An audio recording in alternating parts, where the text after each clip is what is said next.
Let's talk about how to handle public defiance from students without losing authority. My name is Rashonda Glenn.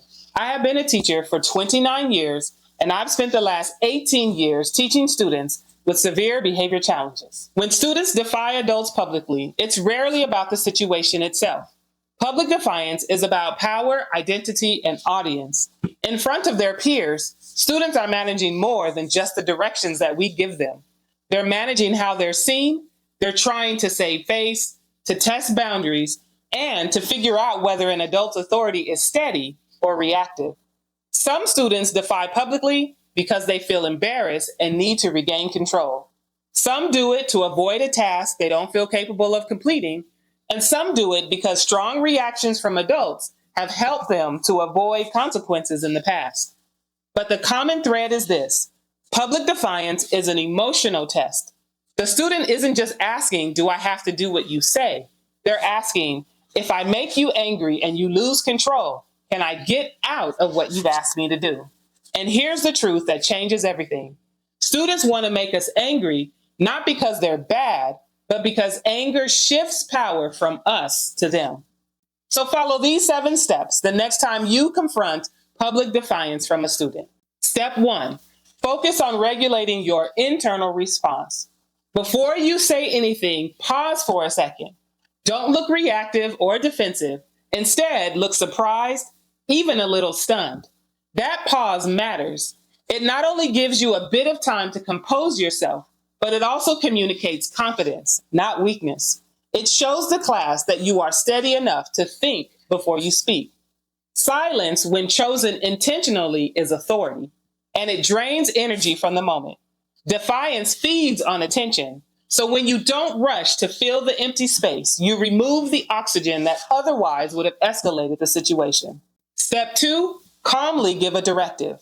Tell the student what you need from them and only say it once. Be calm, be clear, and steady. And don't use a lot of language. For example, you're going to say, I need you to get to work.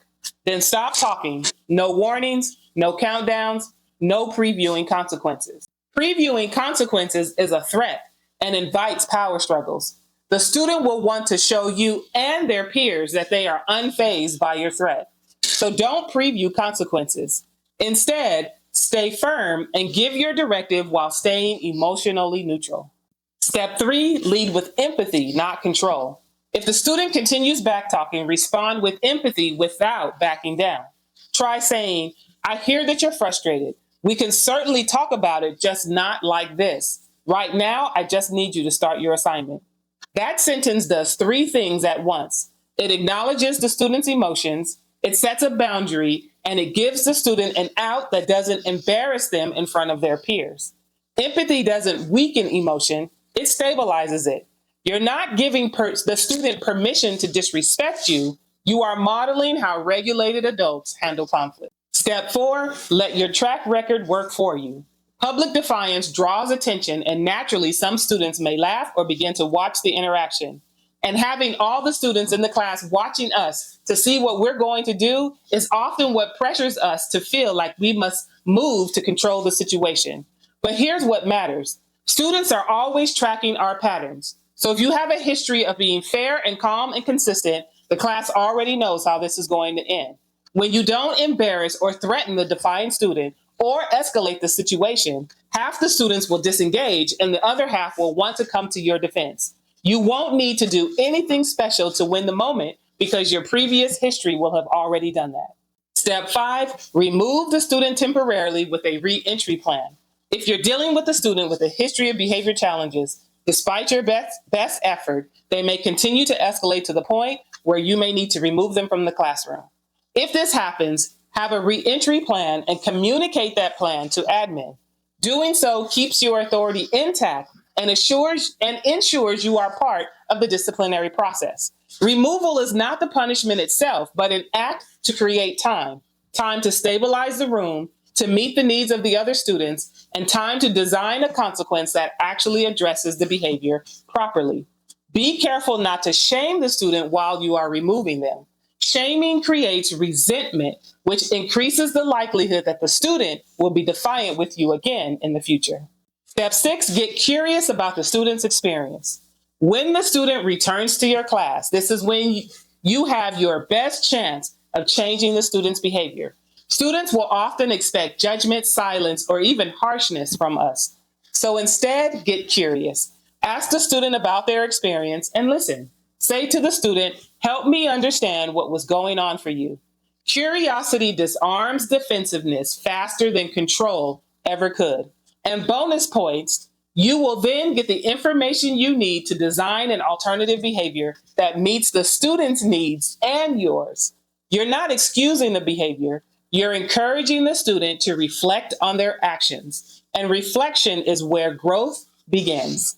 And finally, step 7, assign an instructional consequence that actually teaches the appropriate behavior. Consequences should be both inconvenient and instructional, meaning they shouldn't just punish, but they should also teach. A meaningful consequence teaches a new way to communicate or respond, like removing a student's privileges and then requiring them to practice respectful disagreement, role play an alternative response, or repair the impact on others in order to earn their privileges back is an example of instructional punishment. You're not just trying to stop an undesired behavior, you're also trying to put a better, more appropriate behavior in its place. Without skill building, behavior will repeat, but with it, behavior will begin to transform. When you stay calm and respectful, you send a powerful message. I don't need to escalate in order to maintain authority. Over time, students will learn that respect doesn't come from fear. It comes from consistency and maintaining emotional control. And that is how your authority will be preserved even in the face of public defiance. So if this video gave you something that you can actually use in your classroom tomorrow, take a second to like it and subscribe to the channel. And I'll see you in the next video.